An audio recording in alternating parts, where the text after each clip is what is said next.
Good evening and welcome to the CAS Spotlight. Tonight, once again, Benji Ndolo is here from One Kenya. And you know when Benji is here, you know it's going to be hard hitting. You know it's going to be hot. You know it's going to be blunt. Welcome. Asante, good evening. I know I don't have another way of introducing you because I just know. Blunt, hot, Blunt, hard. hot, it's just Benji. It's, Ndolo. Yeah, we should start from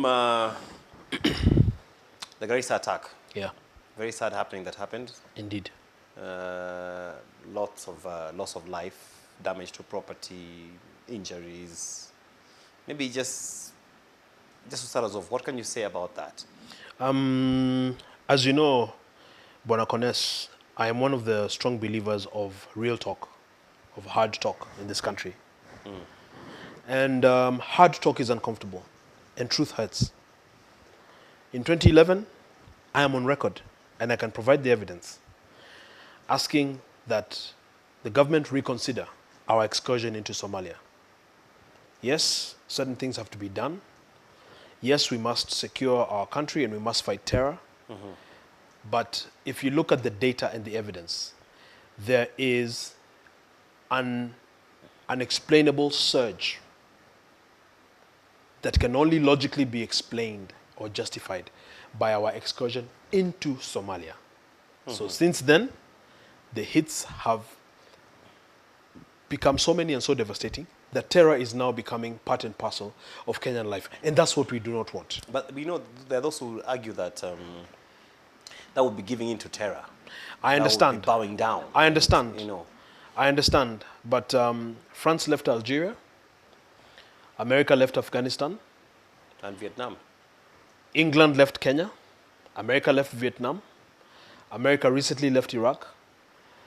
And it was obviously a departure filled with a sense of shame, a sense of loss.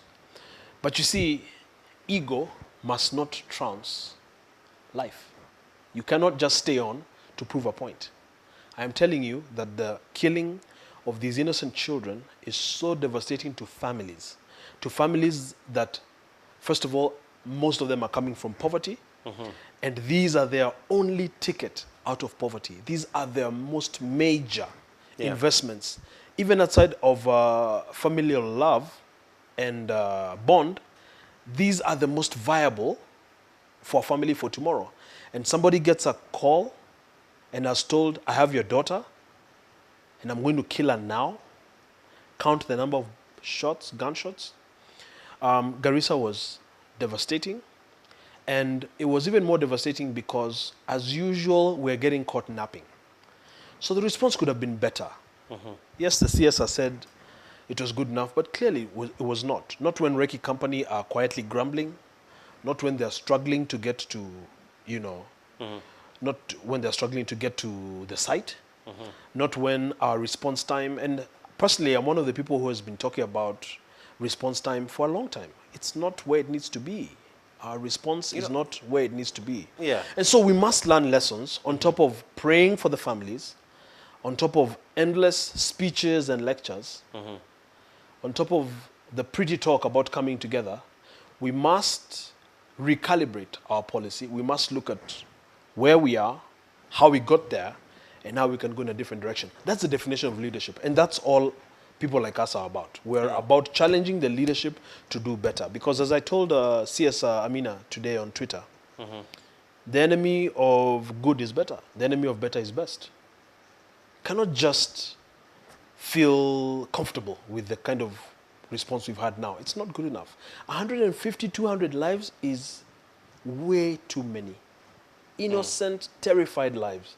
We must look at what is causing this. We must address the root cause, not necessarily giving in to terrorism, but we must address the root cause. And by the way, this is not really our war, so to speak. So somebody somewhere high up in the West is fighting their war through proxy, which explains such things as the Obama visit, but I'm sure we'll get to that when you're ready. There are a lot of dynamics that are talked about when you talk about terror, and especially the northeastern. Let me start by asking you, in just looking at the response and what happened after the attacks, Yes. do you think we treated Garissa different from the rest of Kenya? Yes, I've personally been to Wajir. I've also been to Garissa. Devolution is one of the best things that happened to Kenya with the current constitution because a lot of the what you so-called marginalized or ASAL areas, arid and semi-arid lands, were for 5 decades just ignored. They are too hot. Garissa on an average day and Mandera and Moyale are about 35 degrees centigrade. Quite dry. Nothing much happens there. In the town of Wajir, for example, the only tarmac that you see is at the airport where the planes land. Downtown Wajir is Changarawe, sand. It's quite unbelievable. And so there's been a exclusionist policy that has said, you know, we're not really looking to some of these areas, which is why you've had such things as Mandera si Kenya or Mandera ni Kenya. An uncle of mine who used to work for Kenya Post a long time ago told me that sometimes when they were doing landlines, he would go to a place like Moyale and then they would ask him, habari ya Kenya. That is terrible. That is a terrible legacy for a terrible indictment against the leadership of this country because what it has done, therefore, is it has left these places to be breeding grounds for terror, to be areas that are perfect in harboring sleeper cells. I have this morning gotten a complaint from an NGO person working in some of these areas that in the past few months, when they report those that they suspect are moles or are in sleeper cells, training, etc. You see, because of our system not being robust enough, when you do that, you're actually at risk to get killed. And as you know, with our investigation arms, it doesn't really come to anything. They just say, you know, so-and-so got killed, we'll leave no stone unturned. That way for 10 years. This is completely unbelievable. And so it's a shame how it's of Kenya. It's a shame the governor in Mandera, actually while under siege, crossed over to Ethiopia and had to call national government. Oba, I think you have seen recently, has 5 assassination attempts. And he's complaining that he's not getting the support he needs, getting, you know, the beefing up of security that is necessary attention from the top of the Cabinet Secretary Interior. And saying, am I a governor in Kenya? Are my constituents? All this points to a that absolutely has to be fresh. Yeah, but there are also two other factors to quickly comment about. Number one is the issue of, as it stands now, documented refugee 1,000. Undocumented, well, who knows? Your guess is as good as mine. Maybe 1 million? Maybe. Yeah. Yeah, you know. But now, then you have reports that some of the terrorists are Kenyan Somalis. You know, like went to Nairobi University. Well, first, don't call him a gentleman because he's not. He's an animal. And this is what indoctrination does, is there's underlying causes. There's political and religious. So while we're saying get them out, we've got some here. Where do we? I agree, and that's what I'm saying. We have to now look at a lot of the policies that are in existence today were relevant 20, 25 years ago. And we have not quickly, you know, dynamically shifted with the global times, with the changing dynamics. A lot of these policies are what were suitable for the Cold War era in the late 80s and early 90s. And so, again, what I'm saying is we have to now even look at our policy on refugees before we ourselves become refugees in other neighboring countries. But you know, that's very difficult because... So we cannot house refugees forever, for 25 years. It is time now for the Kenyan government to look at securing its border completely and totally, because you have a lot of proliferation of small arms over the border with Somalia, and that has not begun yesterday. That has been a problem since the Moi government. And it's a problem that hasn't been addressed properly, robustly. It's not been given the serious attention that it deserves, and with very serious ramifications. Many times the carjackings that are happening in uptown Nairobi, guess what, are with weapons that are proliferating through the Somali border. So rather than put the forces inside, I think there's a meaning of words in English. It's not Kenya Aggression Forces, it's Kenya Defense Forces. Defend the borders. Don't go into Somalia. I think once they did the hot pursuit, then they should have now fallen back and defended the border. One of the other things that we must do is that we must do things that increase the level of confidence that Kenyans have with the government. Because now, even when they talk about a wall, a lot of what I've seen in media and social media is the suspicion that someone must be wanting to do a wall so they can make money. So I know we'll get to the issue of corruption, but you can see how badly our country now has fallen to the scourge of corruption, where everything is suspect. What stops us from blowing up the wall, from the other side? Exactly, so we can build it again and make money. So these are all very serious issues. And once again, we must reevaluate our policy on refugees. But as well, I think in doing some of the things that we're doing, we must understand that the radicalization is taking place by us fueling the fire. By someone doing a madrasa and saying, that is the enemy, all right? Look at them in your country, Somalia, and what... This explains how a guy like this got indoctrinated. He's a lawyer, he's here in Kenya, but they teach you, as they declare fatwa, as they define for you what a kafir is, okay? Then they tell you that you have actually been dining with the enemy. And since you know the enemy well, we need you to go back and kill the enemy. So I think that it is not wise for us to do things that will help these animals define us as enemies. Do you think the Kenyan Somali, especially along the northeastern corridor, has ever felt Kenyan enough? The answer is no. To want to fight for this country? The answer is no. So you can see... Could therein lie a solution to this problem? Because your question juxtaposes exactly the magnitude of this problem. Yes, we're asking everyone to be patriotic enough and to stand up and fight Al-Shabaab. But what about the millions of unemployed, desperate, hungry youth who really feel that this country has left them out of the equation? Who feel that they have never partaken of the national cake? What's their motivation?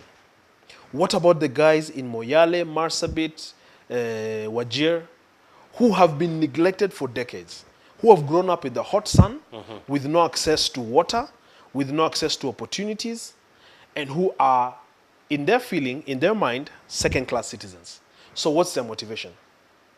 Actually, their impulse is to do anything to fight back and to revenge and to retaliate and to punish the Kenyan government. Do you think, though... That's real talk. Yeah. That's real talk.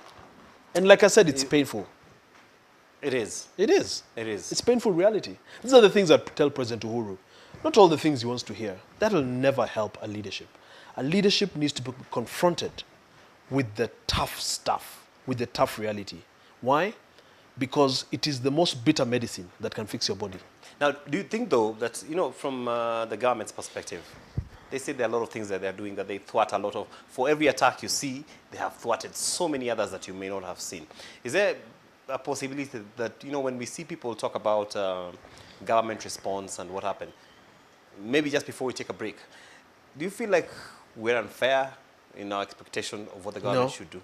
When you lose more than 100 people or 200 people and you feel angry and bitter with the security apparatus, no, you're not being unfair. I'll tell you this.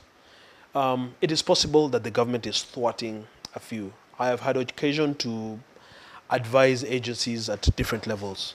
It is quite possible that they are thwarting a few here and there. But here's the other painful reality, Kones. You see, the problem with terror, it's very complicated. And that's why you do not want to get into a confrontation or a war on terror. You can ask Israel, you can ask countries like the US that have almost been brought to their knees by terror. You see, terror, by definition, all right, catches you when you're least expecting. And their biggest weapon is the element of surprise. So you're in a church praying, or you're in the office on a Monday morning, like happened in 9/11, and then boom, there it is. Or like in 1998 in the embassy bombings. Right. So the problem with terror is they have to only be right once. you have to be right 100 times out of 100.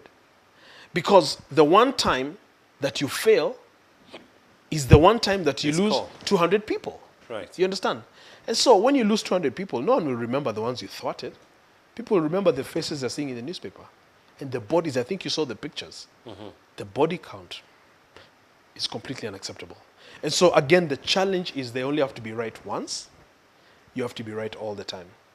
That is a war that you can't win. A war where a man can be disguised as a woman in a shari. Yeah.